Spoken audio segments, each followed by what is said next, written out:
ที่หูทันอ้ายหักน้องนางเพียงใดฟ้าเท่านั้นเห็นในหัวใจทุกคืนและวันวอนไว้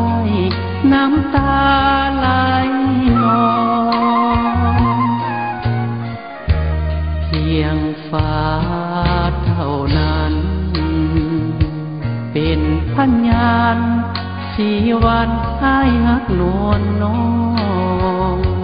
ฟ้าเท่านั้นแงนคอเลี้ยวมองผู้ว่าคือไทยทุกห้องมีน้องตลอดไปฟ้าเท่านั้นจะเตือนว่าใครลืมก่อนฟ้าเท่านั้นจะหลอนเมื่อตอนห่างไกลฟ้าเท่านั้นที่จะเมตตาเห็นใจให้หากอย่าจางยังฟ้าเท่านั้นหากสัมพันธ์หักเฮาเลื่อนลอยเหินห่างฟ้าเท่านั้นเฝ้าเตือนมิวางอ้ายยังพักดีเหมือนดังสัญญาให้ไว้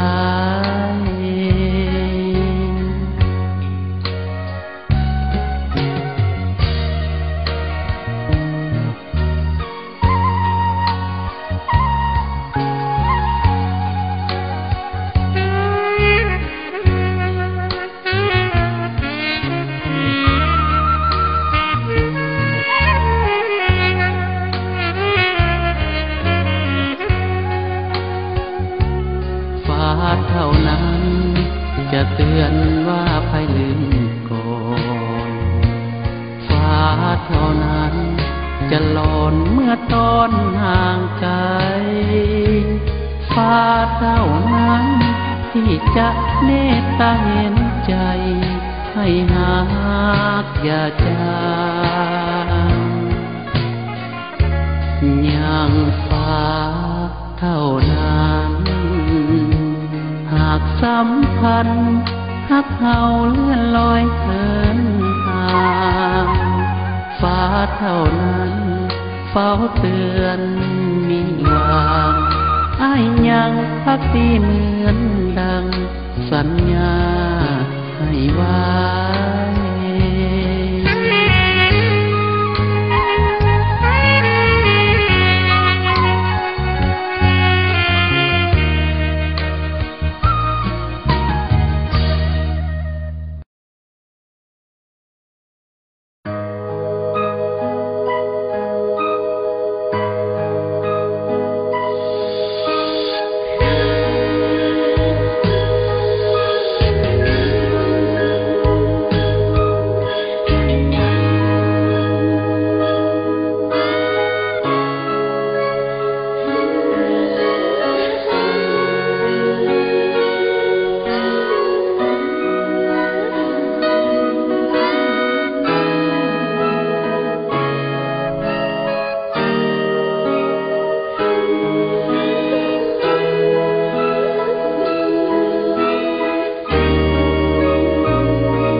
กที่มีเกียรติ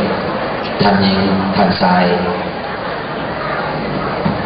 ครอบครัวบุตรธรรมและครอบครัวสยบงขอถือเป็นเกียรติยินดีต้อนรับประธานแขกผู้มีเกียรติทุกท่าน